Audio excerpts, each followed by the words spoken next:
अगले 4 महीने तक हर महीने 500 रुपए भरण पोषण भत्ता इन 3 करोड़ 81 लाख परिवारों को उपलब्ध करवाने का कार्य राज्य सरकार अलग से उपलब्ध करवाएगी, जिसमें पहली 2 किस्त 1.5 करोड़ श्रमिक और कामगारों की आज यहां पर जारी कर दी गई। ये उनके खाते में पैसा पहुंच गया। संगठित और असंगठित क्षेत्र के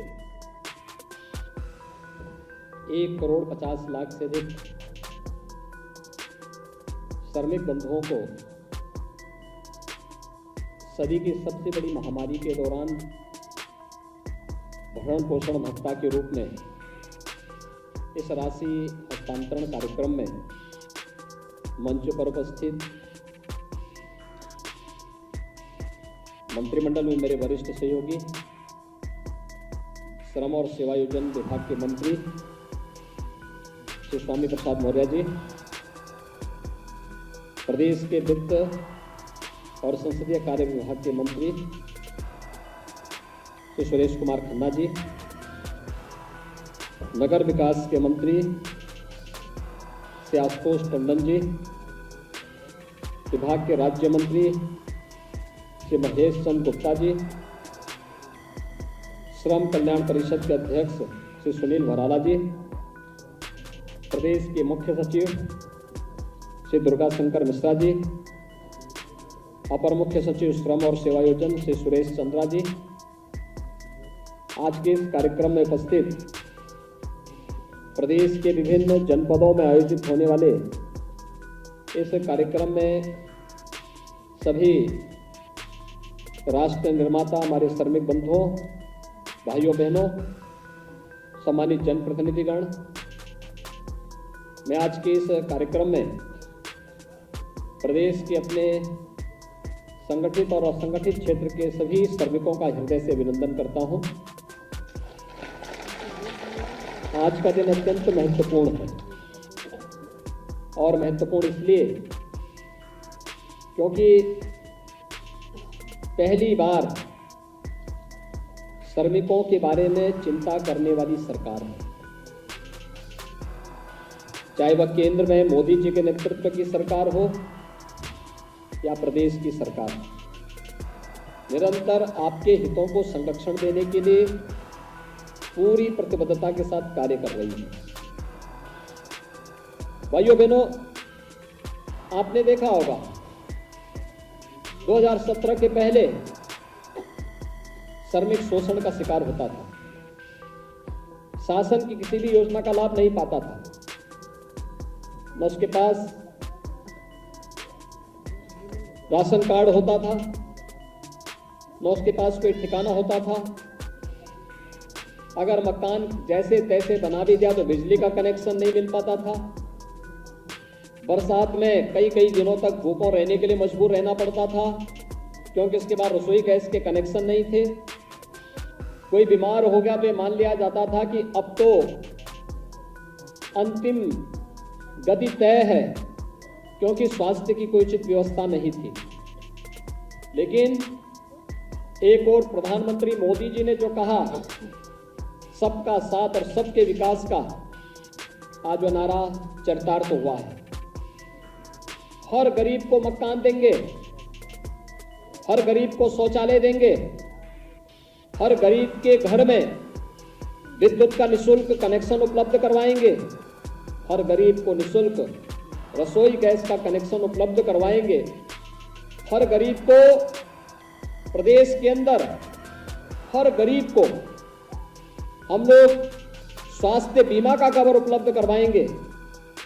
और एक और जहां एक कार्यक्रम चले, वहीं साथ ही साथ अनेक प्रकार की योजनाएं, श्रम योगी मानधन योजना हो, जीवन ज्योति बीमा की योजना हो, जीवन सुरक्षा की बीमा योजना हो, या फिर वे सभी योजनाएं जिन योजनाओं से समाज के अंतिम पायदान पर बैठे हुए उन लोगों को, जो वास्तव में नींव के पत्थर हैं, इनके जीवन में परिवर्तन लाया जा सकता है, उस प्रकार की योजनाओं को लाने का कार्य केंद्र और प्रदेश की सरकारें प्रारंभ की। आपने देखा होगा, पहले श्रमिकों के बच्चों के लिए श्रमिकों के बच्चों के लिए पहले पढ़ाई की व्यवस्था नहीं होती थी। वो बेसिक शिक्षा परिषद के स्कूल में भेजते थे, स्कूल में अपने बच्चों को। स्कूल में भवन है तो शिक्षक नहीं, शिक्षक है तो भवन नहीं, और अगर दोनों है भी तो पेयजल की व्यवस्था नहीं, टॉयलेट की व्यवस्था नहीं, मिड डे मील नहीं मिल पाता था, बच्चों के लिए यूनिफॉर्म नहीं मिल पाता था। 2017 में जब हमारी सरकार आई, हम लोगों ने प्रदेश के अंदर सभी 1,56,000 बेसिक शिक्षा परिषद के स्कूलों में अच्छी व्यवस्था दी, शिक्षक भी दिए, भवन भी दिए, बालक और बालिकाओं के लिए अलग अलग टॉयलेट भी दिए, पेयजल की व्यवस्था भी दी, बच्चों के लिए 2 यूनिफॉर्म, बैग, बुक्स, जूते, मोजे, स्वेटर, ये सभी उपलब्ध करवाने का कार्य जहां प्रदेश के अंदर किया गया, वहीं साथ ही साथ श्रमिकों के बच्चों के लिए एक व्यवस्था बनाएगी कि हर कमिश्नरी मुख्यालय पर हम अटल आवासीय विद्यालय बनाएंगे। अटल आवासीय विद्यालय के माध्यम से जो श्रमिक खाना बदोश की तरह घूमता है, आज लखनऊ में है, अगले दिन अयोध्या में, चौथे महीने वहां से गोरखपुर चला गया, फिर 8वें महीने काशी चला गया, काम कर रहे हैं, काम पूरा हुआ, फिर वो अगले यात्रा पे निकल पड़ता था और उसके कारण उसके बच्चे नहीं पढ़ पाते थे। अब सरकार ने तय किया है ये निर्माण का कार्य करेंगे और बच्चों को पढ़ाने, अत्याधुनिक सुविधाओं से युक्त स्कूलों में पढ़ाने का कार्य सरकार करेगी। अटल आवासीय विद्यालय पूरे प्रदेश के अंदर सभी कमिश्नरी मुख्यालय में इसीलिए स्थापित किए जा रहे हैं। हमारा प्रयास है कि इस सत्र में हम उन विद्यालयों को प्रारंभ कर सके। पहले गरीब कन्याओं की शादी के लिए शादी ब्याह की व्यवस्था नहीं थी। श्रम यानी समाज कल्याण विभाग से मात्र 20,000 रुपए मिलते थे। वो भी तब मिलते थे जब शादी संपन्न होती थी, उसके 2 महीने के बाद भी नहीं मिल पाती थी। उसमें भी लूट खसोट अलग थी, क्योंकि जैसी पिछली सरकार की मंशा थी वैसे उसके परिणाम भी थे। अगर 20,000 रुपया मिलना था तो बेचारे 10,000 भी नहीं पहुंच पाता था। लेकिन हमारी सरकार आई, हम लोगों ने कहा नहीं, इस राशि को बढ़ाया जाना चाहिए। और भाइयों बहनों, हम लोगों ने मुख्यमंत्री सामूहिक विवाह की योजना लागू की। कोई भी कन्या, गरीब कन्या कोई भी है, उसके शादी ब्याह की जिम्मेदारी सरकार उठाएगी। 51,000 रुपए हम गरीब कन्या की शादी के लिए देते हैं। और श्रम विभाग ने तो गरीब कन्याओं की शादी के लिए 75,000 रुपए तक की राशि देना प्रारंभ किया। कई जगह में स्वामी प्रसाद मौर्य जी ने कई जगह कार्यक्रम आयोजित किए जिसमें मुझे जाने का अवसर प्राप्त हुआ था। वहां पे मैं देखता था गरीब कन्याओं की शादी में, यानी जिनको कोई पूछता नहीं था पहले, जिनका शोषण होता था, आज उनके यहां आयोजन में, लड़की की शादी में मुख्यमंत्री जा रहे हैं, मंत्रीगण जा रहे हैं, अधिकारीगण जा रहे हैं। उनके बच्चों के लिए अच्छी स्कूल में एडमिशन की व्यवस्था, उच्च शिक्षा की व्यवस्था, इंजीनियरिंग कर रहे हैं तो इंजीनियरिंग में भी सहयोग की व्यवस्था, मेडिकल की पढ़ाई कर रहे हैं तो मेडिकल में भी उनको सहयोग की व्यवस्था, हर एक स्तर पर उन्हें सहयोग की व्यवस्था के साथ जोड़ा जा रहा है। और इन कार्यक्रमों को आगे बढ़ाने के साथ आपने देखा होगा कितने अच्छी योजनाएं सरकार लेके आई।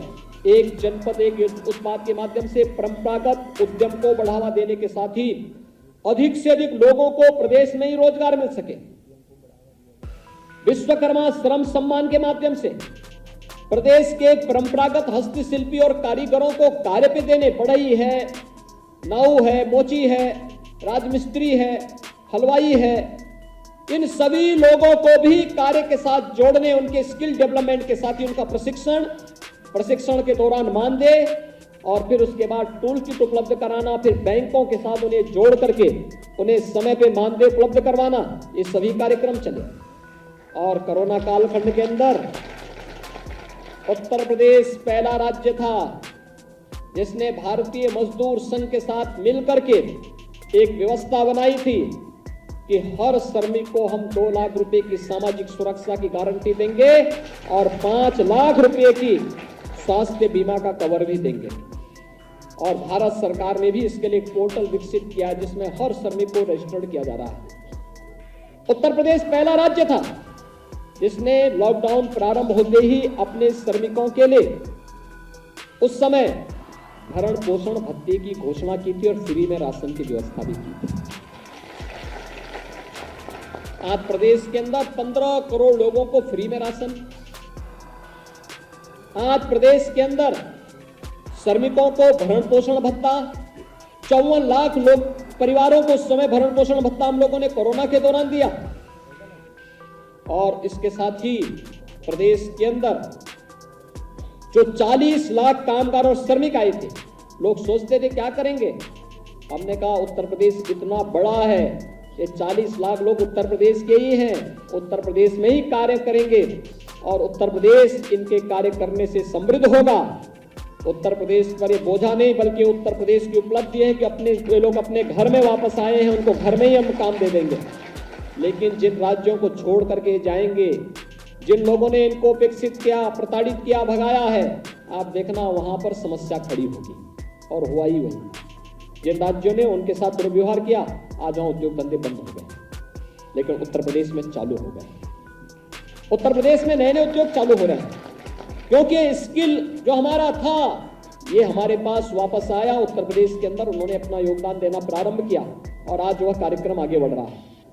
भाइयों बहनों, पहली और द्वितीय लहर के दौरान प्रदेश सरकार ने फ्री में राशन की व्यवस्था, केंद्र सरकार ने भी फ्री में राशन की व्यवस्था की, फ्री में टेस्ट, फ्री में उपचार, फ्री में अन्न योजना और फ्री में वैक्सीन, सबको वैक्सीन ने प्रधानमंत्री मोदी जी ने सबको दे दिया। आज तो 15 से 18 वर्ष के बच्चों को भी वैक्सीन लगनी प्रारंभ हो गई है।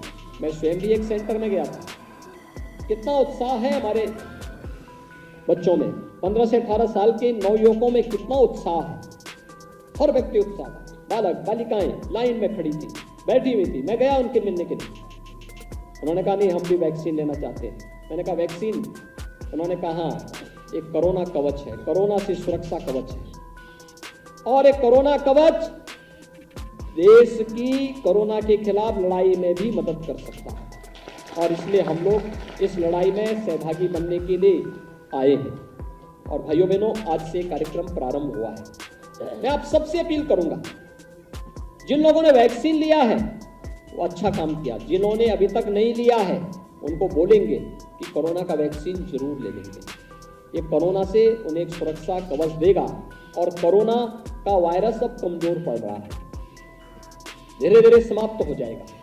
लेकिन आपके पास अगर वैक्सीन लेकर के एक सुरक्षा कवच है तो यह न केवल कोरोना में बल्कि हो सकता है कि अन्य विषाणुजनक बीमारियों में भी यह सुरक्षा का काम कर सकता है और इस दृष्टि से हमें इसको समय से ले लेना चाहिए। लेकिन मैं पूछना चाहता हूं, आज हम 15 करोड़ लोगों को फ्री में राशन दे रहे हैं, 43 लाख गरीबों को हम लोगों ने प्रदेश में एक आवास उपलब्ध करवाया है, 2 करोड़ 61 लाख परिवारों को एक शौचालय उपलब्ध ग्रामीण क्षेत्र में ग्रामीण और शहरी क्षेत्र में करा दिया है, 58,000 ग्राम पंचायतों में सामुदायिक शौचालय बन गए हैं, 1 करोड़ 43 लाख परिवारों को हम लोगों ने फ्री में विद्युत के कनेक्शन उपलब्ध करवाए हैं, 1 करोड़ 56 लाख परिवारों को रसोई गैस के कनेक्शन उपलब्ध करवाए हैं, 6 करोड़ लोगों को केंद्र सरकार की ओर से स्वास्थ्य बीमा का निःशुल्क कवर दिया गया है, 5 लाख रुपए सालाना, और राज्य सरकार ने 60 लाख परिवारों को सुविधा उपलब्ध करवाई है। 60 लाख का मतलब 3 करोड़ लोगों को राज्य सरकार के स्तर पर हम लोगों ने सुविधा उपलब्ध करवाई है। भाइयों बहनों, प्रदेश वही, प्रशासन वही, सरकार बदलने से कितना परिवर्तन होता है और होता भी क्यों नहीं, क्योंकि पहले गरीबों का यही पैसा बड़े बड़े उन नेताओं के घरों को भरता था जो आज जेसीबी चला करके निकाला जा रहा है, नोट की गड्डियों को निकलते हुए आपने देखा होगा। और अब तो जो लोग लूट मचाए थे वे स्वीकार भी कर रहे हैं और कह रहे हैं ये पैसा हमें मौका मिला था तो हमने कर दिया। और कह रहे हैं कि अब चुनाव आयोग हस्तक्षेप करे, ये छापेमारी नहीं होगी तो फिर चुनाव के बाद में करना। यानी चीजें दिखाती हैं कि चोर की दाढ़ी में तिनका। ये चीजें दिखाती हैं गरीबों को लूटते थे, श्रमिकों के अकाउंट पर डकैती डालते थे, विकास के कार्य में बाधक बनते थे, प्रदेश के विकास को आगे नहीं बढ़ने देते थे। और आज प्रदेश विकास के साथ तेजी के साथ आगे भी बढ़ रहा है, लेकिन साथ साथ हर गरीब को, हर गांव को विकास की योजनाओं के साथ जोड़ रहा है। और आज ये वही योजना है जिसमें 3,81,00,000 कामगार और श्रमिकों को हम लोग इस योजना के साथ जोड़ रहे हैं। लेकिन क्योंकि अभी 1,50,00,000 कामगार और श्रमिकों के अकाउंट की वेरीफाई ही कर पाए हैं, इसलिए उनको हम लोगों ने तय किया कि कोरोना की थर्ड वेव की जो आशंका व्यक्त की जा रही है, यद्यपि खतरनाक नहीं है, लेकिन फिर भी सतर्कता की दृष्टि से कि अगर कोई फ्री में राशन दिया जा रहा है, राशन के साथ दाल भी उनको उपलब्ध करवाया जा रहा है, खाद्य तेल भी उपलब्ध करवा रहे हैं, अंत्योदय परिवारों को 1 किलो चीनी, 1 किलो नमक भी उपलब्ध करवाया जा रहा है।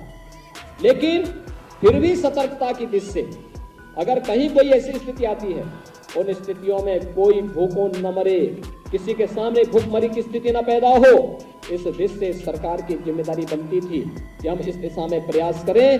और आज इसीलिए सरकार ने तय किया है कि अगले 4 महीने तक हर महीने 500 रुपये भरण पोषण भत्ता इन 3,81,00,000 परिवारों को उपलब्ध करवाने का कार्य राज्य सरकार अलग से उपलब्ध करवाएगी, जिसमें पहली 2 किस्त 1.5 करोड़ श्रमिक और कामगारों की आज यहां पर जारी कर दी गई। ये उनके खाते में पैसा पहुंच गया और पैसा पहुंचने के साथ ही उन लोगों के पास अगले 2 महीने के लिए यह भरण पोषण भत्ता उपलब्ध कराया जा चुका है। बाकी लोगों का वेरीफाई करने के साथ ही जैसे उसको वहां से बैंकों के साथ हम इसको जोड़ेंगे, बाकी लोगों का भी पैसा धीरे धीरे करके अब उनके खाते में जाता हुआ दिखाई देगा। लेकिन भाइयों बहनों, कोरोना के खिलाफ इस लड़ाई को आगे बढ़ाने में आप सब ने योगदान दिया है और सरकार इसीलिए इसमें जो श्रमिक आए हैं, एक तो रजिस्टर्ड श्रमिक हैं, जो निर्माण श्रमिक, वो बीओसी बोर्ड के माध्यम से उन्हें एक राशि उपलब्ध करवाई जा रही है, लेकिन साथ साथ असंगठित क्षेत्र के वे तमाम लोग हैं, जिसमें ठेला है, खोमचा है, रेड़ी है, कुली है, पल्लेदार है, नाविक है, मनरेगा मजदूर है, खेतीहर मजदूर है, वे तमाम लोग हैं जो डेली कमाते हैं और फिर अपना भरण पोषण उसके माध्यम से प्राप्त करते हैं। और मुझे लगता है इस कार्यक्रम को आगे बढ़ाने के साथ इसके साथ सफाई कर्मियों को भी इसके साथ जोड़ना चाहिए, क्योंकि सफाई कर्मी फ्रंट लाइनर है। अगर उन्हें कहीं से सुविधा नहीं मिल पा रही है तो उन्हें भी इस सुविधा के साथ जोड़ा जाना चाहिए, क्योंकि उन्होंने कोरोना कालखंड में स्वच्छता अभियान में बेहतरीन उपलब्धि हासिल की है। उनको भी इस अभियान के साथ जोड़ने का कार्य करेंगे। और मैं आज के इस अवसर पर अपने सभी संगठित असंगठित क्षेत्र के श्रमिकों को इस बात के लिए आश्वस्त करता हूं, सरकार उनके हितों के लिए पूरी तरह प्रतिबद्ध है और उन्हें न केवल उनके जीवन और जीविका को बचाने का कार्य करेगी, बल्कि उनके उज्जवल भविष्य को और उनके बच्चों के उज्जवल भविष्य बनाने के लिए भी पूरी प्रतिबद्धता के साथ कार्य करेगी। मैं एक बार फिर से आज के इस अवसर पर आप सभी को ये भरण पोषण भत्ता उपलब्ध होने के लिए हृदय से बधाई देता हूं, अपनी शुभकामनाएं देता हूं और विश्वास व्यक्त करता हूं कि कोरोना की इस लड़ाई में आप सभी मिलकर के अपना योगदान देंगे और कोरोना हारेगा, ये देश जीतेगा। इस विश्वास के साथ हम सब मिलकर के आगे बढ़ेंगे। आप सबके प्रति मेरी शुभकामनाएं। धन्यवाद। जय हिंद।